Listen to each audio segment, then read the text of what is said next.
Hello students, कैसे हैं आप लोग। जो बच्चे 10वीं बिहार बोर्ड की तैयारी कर रहे हैं उनके लिए आज एक परफेक्ट वीडियो होने वाला है, क्योंकि उसमें हम 10वीं में आने वाले सभी महत्वपूर्ण रासायनिक अभिक्रिया के बारे में चर्चा करेंगे। तो आपके लिए यह वीडियो बहुत ही महत्वपूर्ण होने वाला है। अगर इस चैनल पर आप नए हैं तो बिल्कुल चैनल को सब्सक्राइब कर दीजिए और दोस्तों को लाइक शेयर जरूर कीजिएगा। तो बिना वीडियो को स्किप किए हुए आप बारी बारी समझिए, और आपको हम इसका लाइव प्रूफ भी दिखाने वाले हैं कि यह किस किस एग्जाम में इसको यह पूछा गया है। ठीक है, तो आज का वीडियो अभिक्रिया। ठीक है, इसमें क्या होता है कि वैसी अभिक्रिया जिसमें एक बड़े यौगिक टूटकर दो या दो से अधिक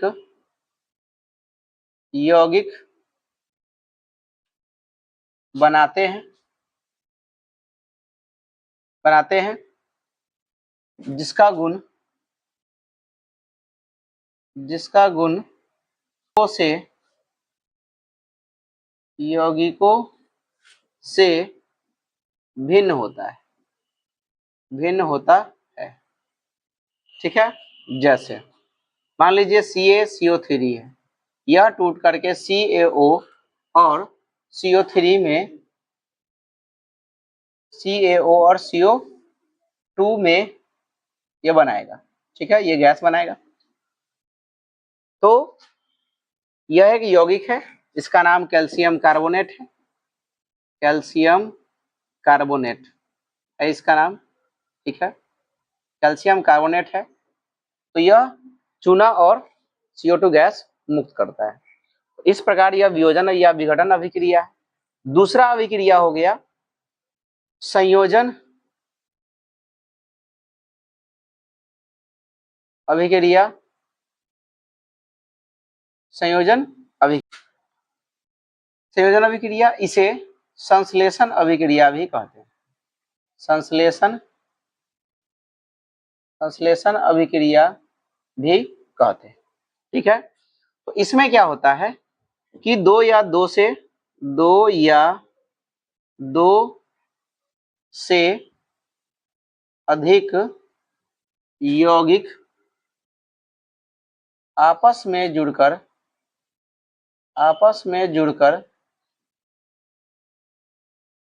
बड़े यौगिक बनाते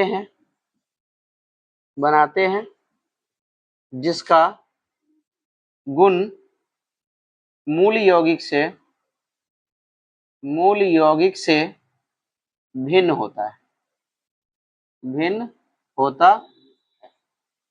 ठीक है, इसको संयोजन या संश्लेषण अभिक्रिया भी कहते हैं। तो इस यौगिक गुण जो भिन्न होता है, जैसे मान लीजिए कि C+O2 क्या बनेगा, ये CO2 बनेगा, ये गैस बनेगा। तो यहाँ कार्बन है और ये ऑक्सीजन यानी गैस है, तो ये CO2 गैस बनेगा। यानी दोनों से गुण, इसका क्या गुण होगा, वो अलग होगा।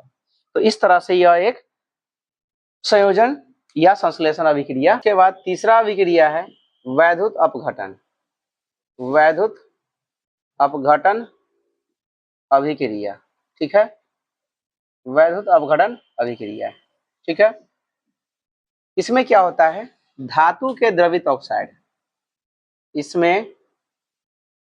इसमें धातु के द्रवित ऑक्साइड के विलयन में विद्युत धारा प्रवाहित करने पर धातु कैथोड पर तथा अधातु एनोड पर जमा होते हैं। ठीक है, उसे उसे वैद्युत अपघटन अभिक्रिया कहते हैं, उसे वैद्युत अपघटन अभिक्रिया कहते हैं। जैसे मान लीजिए कि ये Na और Cl है, ठीक है, Na और ये Cl ये मुक्त हो जाएगा, ये प्लस हो जाएगा और ये माइनस हो जाएगा। ये कैथोड पर मुक्त होगा और ये एनोड पर मुक्त होगा, ठीक है। इस तरह का और भी एग्जाम्पल है, जैसे मान लीजिए KCl है, इसी प्रकार से आप इसको बना सकते हैं। तो ये धातु के द्रवित ऑक्साइड के विलयन में विद्युत धारा प्रवाहित करने पर धातु कैथोड पर और धातु एनोड पर जमा होते हैं। यह अभिक्रिया तीसरा है।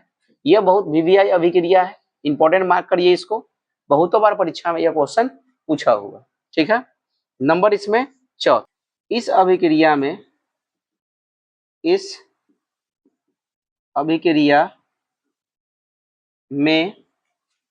किसी यौगिक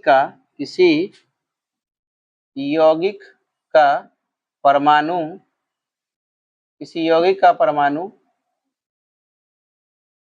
परमाणु या मान लीजिए कोई समूह दूसरे यौगिक के परमाणु या समूह द्वारा विस्थापित हो जाते हैं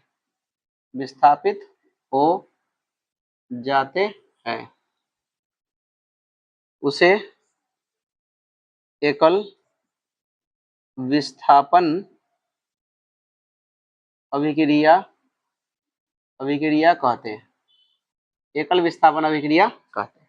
इसमें होता क्या है कि कोई एक परमाणु जो है किसी यौगिक के दूसरे यौगिक के परमाणु द्वारा विस्थापित हो जाता है, एकल विस्थापन अभिक्रिया कहते हैं। जैसे Fe है और CuSO4 है, ठीक है, तो FeSO4 बन जाएगा और Cu अलग हो जाएगा, धातु में मुक्त हो जाएगा।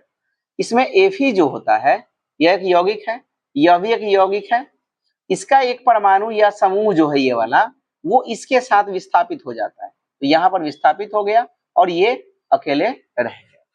तो इस प्रकार से हम इसको बोलते हैं एकल विस्थापन, क्योंकि एक परमाणु समूह किसी दूसरे परमाणु या समूह द्वारा विस्थापित होते हैं, तो इसको बोलते हैं हम लोग एकल विस्थापन अभिक्रिया, ठीक है। अब 5वां नंबर जो आपका समीकरण होगा उभय विस्थापन अभिक्रिया, उभय विस्थापन अभिक्रिया, ठीक है, उभय विस्थापन अभिक्रिया।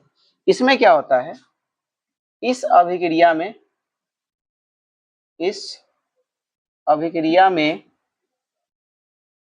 एक यौगिक का परमाणु या समूह किसी दूसरे यौगिक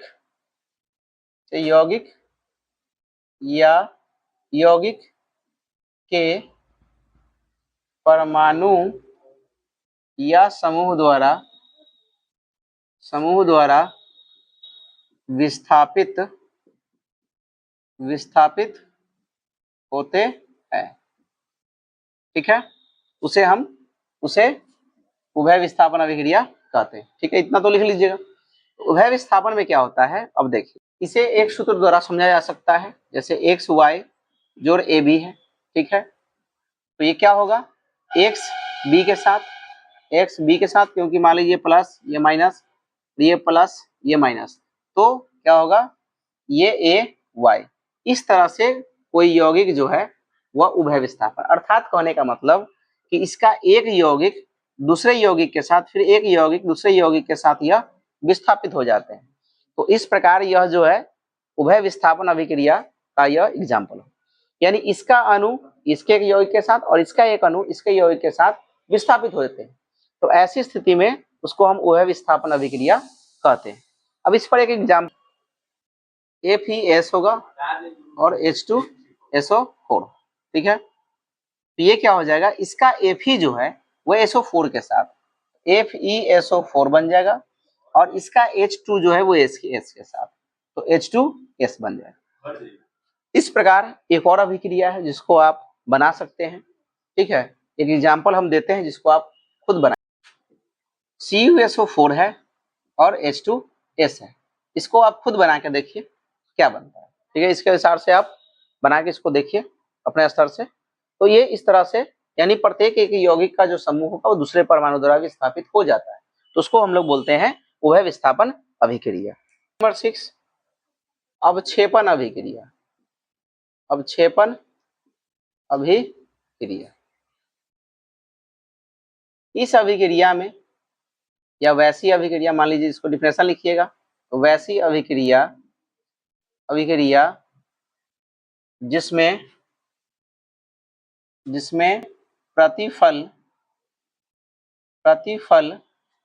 अवक्षेप के रूप में प्राप्त होता है। प्रतिफल अवक्षेप के रूप में प्राप्त होता है।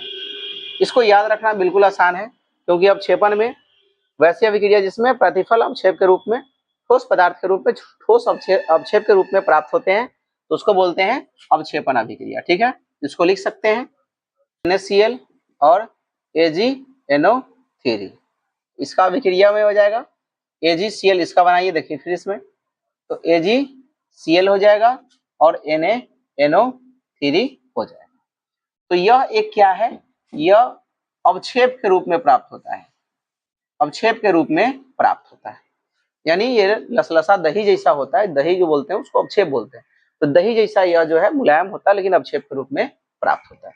तो इस अभिक्रिया, देखिए इसको भी थोड़ा इंपॉर्टेंट कर सकते हैं, ये अच्छा पूछे हुए। अब आते हैं अगला जो उदासीनीकरण अभिक्रिया। उदासीनीकरण अभिक्रिया। 7वां नंबर उदासीनीकरण अभिक्रिया। उदासीनीकरण अभिक्रिया, ठीक है। इसमें क्या होता है, इस अभिक्रिया में, या वैसी अभिक्रिया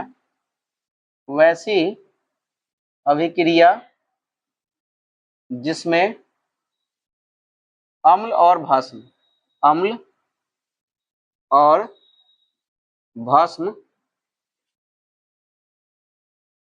आपस में अभिक्रिया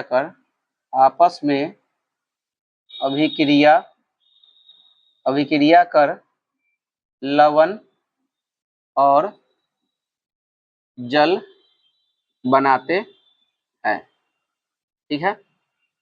जैसे इसको जैसे लिखते हैं, जैसे एक अम्ल लीजिए HCl अम्ल है, एक भस्म लीजिए NOH लीजिए।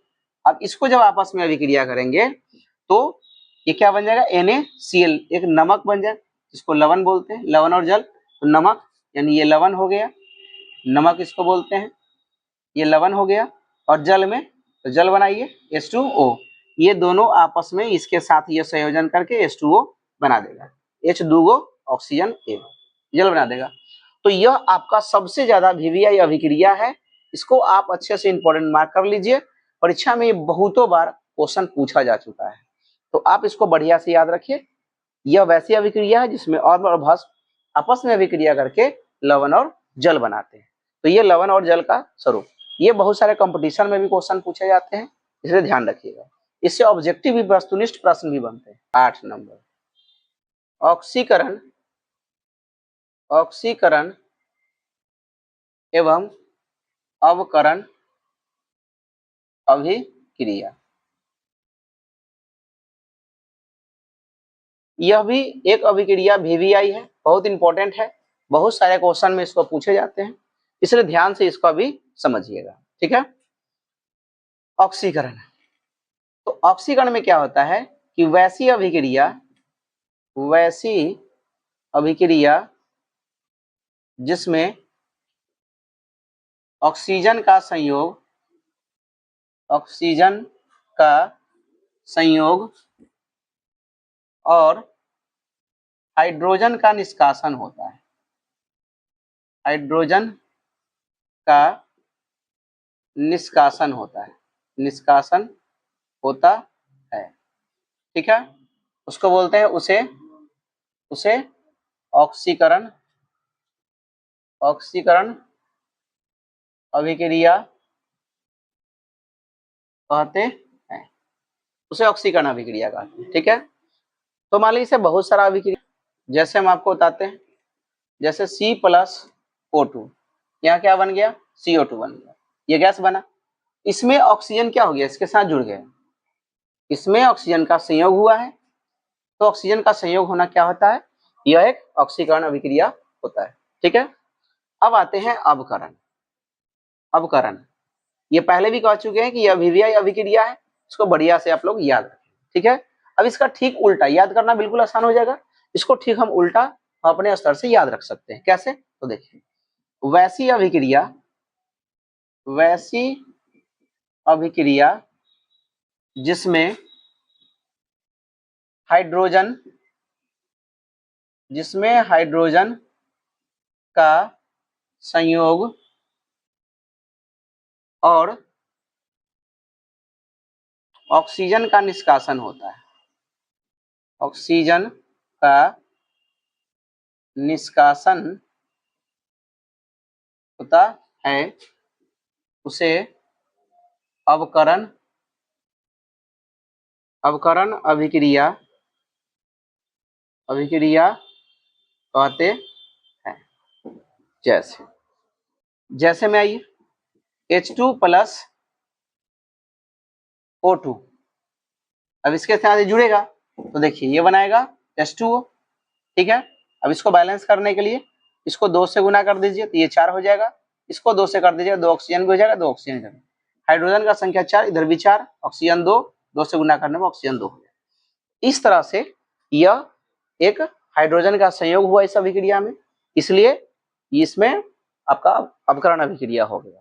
ठीक है, तो इस तरह से इसमें एक अभिक्रिया है, नोट में हम आपको बताते हैं, बहुत वीवीआई पॉइंट है यह बहुत इंपॉर्टेंट पॉइंट है। इसमें होता है क्या, इसमें बनता है एक रेडॉक्स अभिक्रिया, रेडॉक्स अभिक्रिया। ठीक है, रेडॉक्स अभिक्रिया, इस अभिक्रिया में क्या होता है कि ऑक्सीकरण और अवकरण दोनों साथ साथ होती है। इस अभिक्रिया में ऑक्सीकरण और अवकरण अभिक्रिया दोनों साथ साथ होती है। तो लिखेंगे वैसी अभिक्रिया, वैसी अभिक्रिया, अभिक्रिया जिसमें ऑक्सीकरण, ऑक्सीकरण एवं अवकरण, अवकरण अभिक्रिया, अभिक्रिया साथ साथ होती है, साथ साथ होती है। ठीक है, उसे हम क्या कहते हैं, उसे हम रेडॉक्स अभिक्रिया कहते हैं। तो नीचे लिख सकते हैं कि वैसे अभिक्रिया जिसमें ऑक्सीकरण अवकरण अभिक्रिया साथ साथ होती है, तो इस दोनों से निकलता है। ठीक है, अब एक इसमें आती है प्रकाश रासायनिक अभिक्रिया। तो प्रकाश रासायनिक अभिक्रिया, ये लगभग नंबर 9, प्रकाश रासायनिक, रासायनिक अभिक्रिया। ठीक है, प्रकाश रासायनिक अभिक्रिया, वैसी अभिक्रिया जिसमें अभिक्रिया के पश्चात प्रकाश और ऊष्मा उत्पन्न होती है, वैसी अभिक्रिया, अभिक्रिया जिसमें, जिसमें प्रकाश एवं रासायनिक, रासायनिक ऊर्जा